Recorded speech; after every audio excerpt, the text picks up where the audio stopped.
Okay, let's now look at a bit from Aristotle's physics. The title physics translates the Greek word physika, which means natural things. By this, Aristotle means the things in the natural world, not only plants and animals, but also non-living things.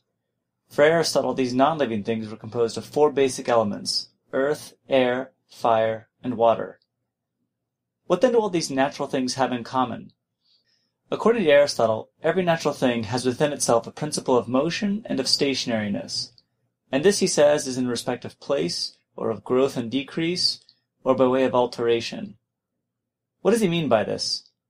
Well, the idea is that every natural thing has its own principle of motion within itself. So even a rock, for example, has a principle of motion within it. It is the nature of a rock to move downward.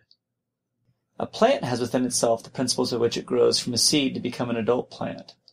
And we humans are natural things because we can move ourselves or keep ourselves stationary. Now, in order to fully understand a natural thing, according to Aristotle, you've got to understand four of its causes.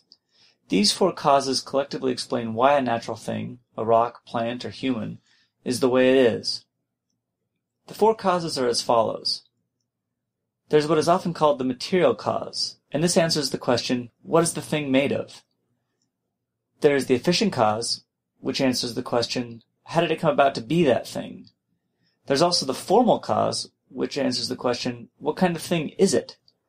And lastly, there's the final cause, which answers the question, what is the purpose of this thing?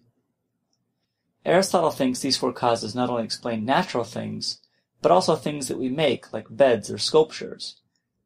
In order to make these four causes clear, let's use the example of a bed. The material cause of the bed is wood, and whatever else it's made of. And for Aristotle, remember, wood is made of some mixture of air, earth, water, and fire. The efficient cause of the bed is the carpenter, because it's the carpenter who builds the bed. The formal cause is the design of the bed, explaining just what kind of thing a bed is. Here Aristotle thinks of the formal cause much like Plato's forms, except Aristotle thinks the forms are actually in the thing. The form of a bed is not beyond sensible reality and in the realm of the forms for Aristotle. No, actually quite the contrary.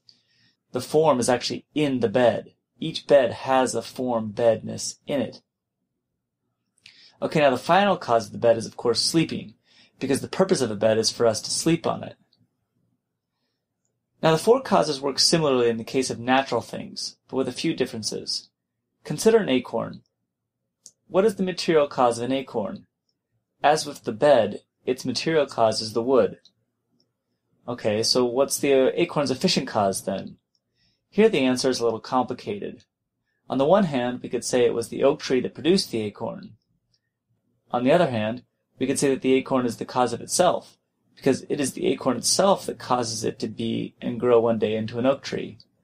For Aristotle, both the acorn and the oak tree that produced it both count as efficient causes of the acorn.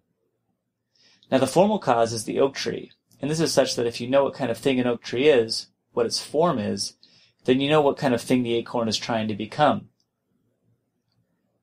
The final cause of the acorn is the purpose of the acorn, and unlike artifacts, which are used for our human purposes, natural things have no purpose other than to be the kinds of things they are. The final cause of a rock is accordingly to move downwards to its natural resting place. The final cause of an acorn is to become an adult, healthy oak tree. And similarly, the final cause of a human is to live a good, happy human life. You'll notice here that what makes the natural things different from artifacts or things that we make is that the formal cause, the final cause, and the efficient cause for natural things tend to be one and the same. So in this case, for the acorn, the oak tree itself is both the efficient cause, the formal cause, and the final cause. Okay, that's the gist of our reading from the physics. In the podcast on the soul, I'll explain why this all matters.